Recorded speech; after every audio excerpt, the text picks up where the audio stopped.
My name is Dr. Hillel Mazansky from La Jolla, California, specializing in medical hypnotherapy, guided visualization, nutrition, and exercise. My mantra being how to live a longer, happier, healthier life. My B2B mobile website is drdoctormedicalhypnosis.com, upon which there are 26 different hypnosis videos with nutrition and exercise, either for you or for a loved one. Today we're going to discuss multiple sclerosis, or as it is commonly known in the United States as MS. MS is a disease that when people are affected, it's usually a lifelong problem that they have because there's no real cure at the present time. However, I'm jumping ahead of myself. Multiple sclerosis is a disease that affects the nerves of the spinal column and all its branches to every part of the body and of the brain. Multiple because there are many areas that are affected. Sclerosis means scarring. There is scarring in those areas of the nerves that it is affected. So it's multiple from the scarring point of view and multiple from the places in the body that can be affected. Females tend to get it more than males, and it is especially prevalent between the ages of 20 and 45. Now, what are the symptoms of this multiple sclerosis? The symptoms depend on the area of the body where the nerves are affected. But by and large, it is usually weakness or numbness of the arm or leg. Balance is affected. Numbness can occur. Muscle spasms is one of the hallmarks of multiple sclerosis, together with all the other symptoms. Muscle spasms and pain. If the eye is affected, you can get blurring of vision. Color differentiation is difficult. A person may have eye pain. So those are the most common in the eye. If it affects the bladder, where the nerves to the bladder are affected, where the signals from the brain are affected going down to the bladder, then you can have what is called urinary incontinence. The patients tend to leak urine and they are unable to hold their urine and they tend to soil themselves. In the most advanced stage, unfortunately, patients become either bedridden or wheelchair bound. There are two types of multiple sclerosis. The one is primary and ongoing. In other words, it develops and you keep on having symptoms. Slowly but surely the symptoms progress and become worse and worse all the time.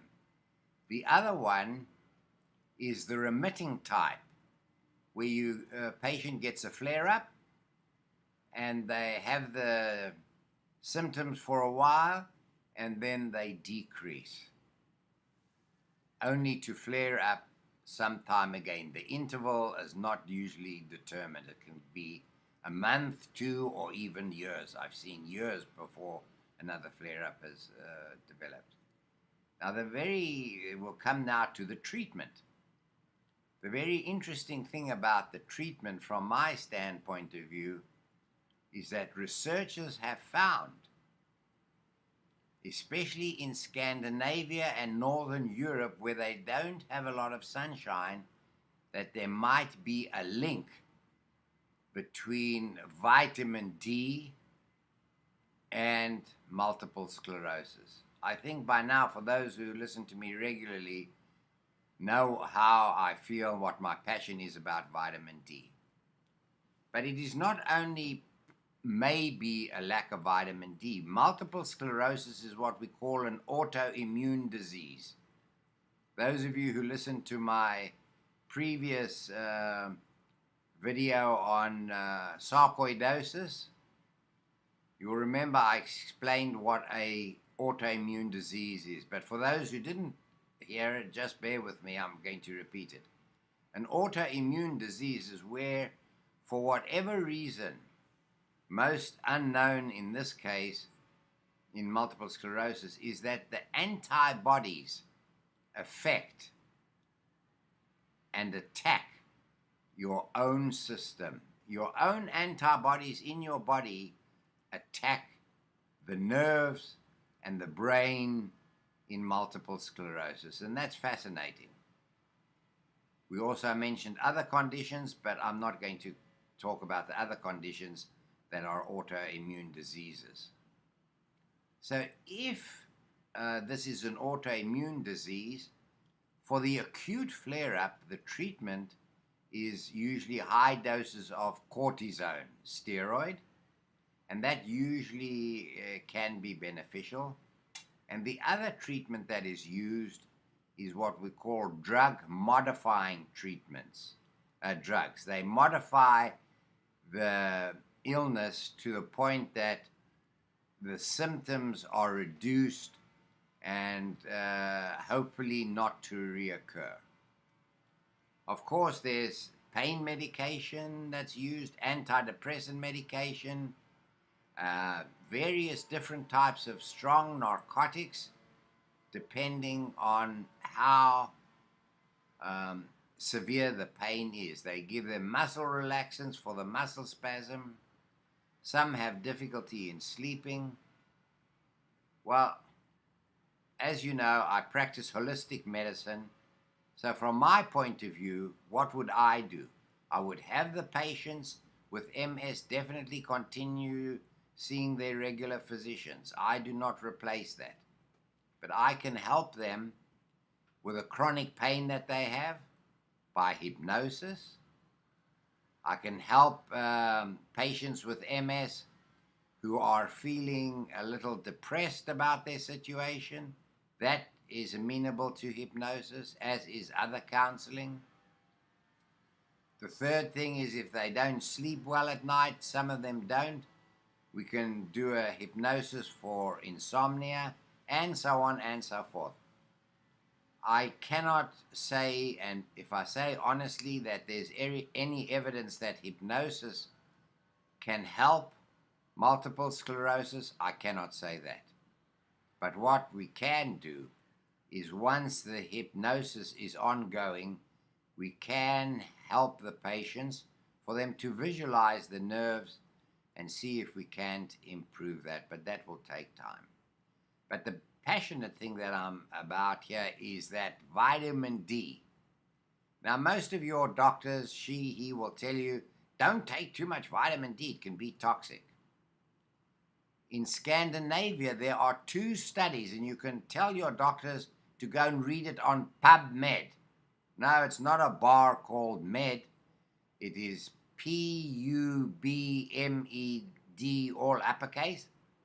And that is the so-called Bible that physicians use when they want to get reference to certain articles.